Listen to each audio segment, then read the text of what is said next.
বন্ধুরা আসসালামু আলাইকুম। বন্ধুরা আজ আমি আপনাদের তৈরি করে দেখাবো পাকা আমের তেলে ভাজা পিঠা। আজ আমাদের বাসায় মেহমান এসেছে, তার সাথে ছোট্ট একটা বাবু এসেছে। বাবু বলল, আন্টি তেলে ভাজা পিঠা তৈরি করে দাও। তা আমি ভাবলাম যে বাচ্চা, যেহেতু ছোটো বাচ্চা তেলে ভাজা পিঠা খেতে চেয়েছে, তাইলে আমি ঘরে যেহেতু পাকা আম আছে, তাইলে আমি এই পাকা আম দিয়েই তেলে ভাজা পিঠা তৈরি করে দেই।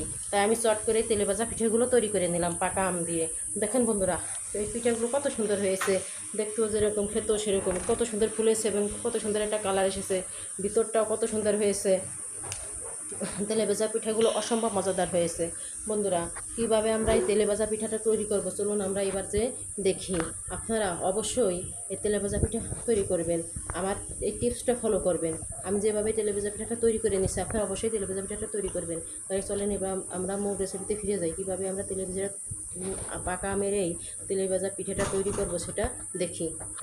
বন্ধুরা, এই তো আমি পাকা আমের তেলে ভেজা পিঠা বানানোর জন্য আমি এখানে 1 কাপ চালের গুঁড়া নিয়েছি এবং 1 কাপ ময়দা নিয়ে নেব।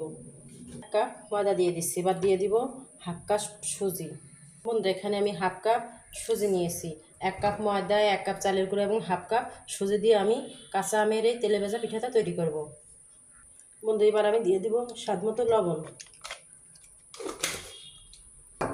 বন্ধুরা, এখানে আমি 3টা আম ব্লেন্ডার করে পিউরি করে নিয়েছি, ব্লেন্ডার করে চেলে নিয়েছি, চালনা দিয়ে চেলে পিউরি করে নিয়েছি। এখন আমি দিয়ে দেবো এই আমের পিউরিগুলো। একটা চামচের সাহায্যে লবণ, আমের পিউরি, চাউলের গুঁড়া, ময়দা এবং সুজি সুন্দর করে একসঙ্গে মিক্স করে নেব। এখন আমি এর মধ্যে দিয়ে দেব খেজুরের গুড়। আমি এই পোয়া পিঠা বলেন, তেলে ভাজা পিঠা বলেন, যে পিঠাই বলেন, পিঠাটা আমি খেজুরের গুড় দিয়ে তৈরি করে নেব। বন্ধুরা, আমি দিয়ে দিব খেজুরের গুড়। আমি খেজুরের গুড় দিয়ে পাকা মেরে তেলে ভেজা পিঠা তৈরি করে নেব।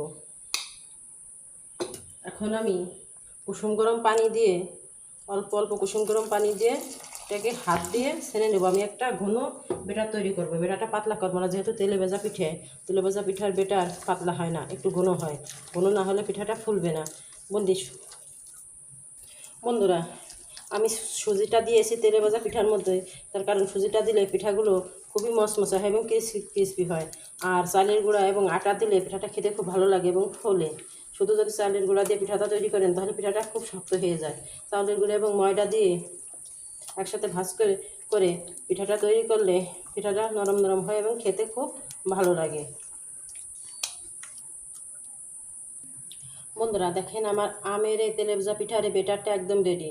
বন্ধুরা, আপনারা এই বেটারটা হাত দিয়ে তৈরি করে নেবেন, না হলে পরে ভিতরে যে ময়দার যে দলা, সে দলা থেকে যাবে এবং চাউলগুলোর দলা থেকে যাবে। হাত দিয়ে সুন্দর করে দলাটা ভেঙে এটা মিক্স করে নেবেন। দেখেন আমের কত সুন্দর একটা কালার এসেছে। এখন আমি এই পিঠাগুলো ভেজে নেব। বন্ধুরা, এই তো আমি পিঠাগুলো ভাজি করার জন্য চুলায় একটি কড়াই বসিয়ে দিয়েছি এবং কড়াইতে তেল গরম করতে দিয়েছি। এখন আমি পিঠাগুলো ভাজি করে দেব। আমি একটি পিঠা ভাজি করে নিচ্ছি। দেখেন বন্ধুরা, পিঠা দেওয়ার সাথে পিঠাগুলো কত সুন্দর ফুলে উঠতেছে। দেখেন বন্ধুরা, পিঠাটা কত সুন্দর ফুলে উঠেছে, একেবারে এত সুন্দরভাবে ফুলে উঠেছে তা বলে বোঝানো যাবে না। পিঠাটা উল্টিয়ে নিচ্ছি, দেখেন একদম ফুলে ডবল হয়ে গেছে, কত সুন্দর পিঠাটা ফুলেছে, ফুলে ফুলে একদম ডবল হয়ে গেছে। বন্ধুরা, এইভাবে করে আমি সবগুলো পিঠা ভাজি করে নেব। আমি আপনাদের আরেকটি পিঠা ভাজি করা দেখিয়ে দিচ্ছি। এই পিঠাটা ভাজি করা হয়ে গেছে, এখন এই পিঠাটা আমি তুলে নেব। দেখেন আমার আমের এই তেলে ভাজা পিঠাটা কত সুন্দর হয়েছে, দেখতে কত সুন্দর হয়েছে এবং কত সুন্দর ফুলেছে। আমি এখন আরেকটি পিঠা আপনাদের ভাজি করে দেখিয়ে দিচ্ছি।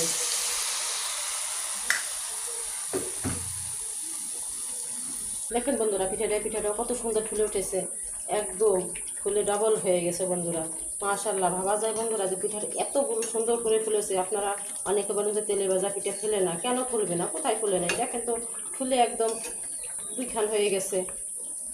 আমি এই পিঠাটা তুলে নেব, এভাবে করে আমি সবগুলো পিঠা ভাজি করে নেব। বন্ধুরা, এই তো দেখেন আমার পিঠাগুলো কত সুন্দর হয়েছে। তাহলে পাকা আমের এই যে তেলে ভাজা পিঠাটা কত সুন্দর হয়েছে, দেখতেও যেরকম। দেখেন বন্ধুরা, আমি একটা পিঠা আপনাদের ভেঙে দেখাচ্ছি। দেখেন ভিতরটা কত সুন্দর আর দেখতেও কতটা সুন্দর হয়েছে, একদম ফুলে কতটা হয়ে গেছে। বন্ধুরা, একদম পিঠার যে কালারগুলো একদম আমের মতন এসেছে এবং খেতে অসম্ভব মজাদার হয়েছে, মনে হচ্ছে যে আমের কাঁচাগোল্লা খাচ্ছি, এতটা স্বাদ হয়েছে। বন্ধুরা পাকা আম ফুরিয়ে যাওয়ার আগে আপনারা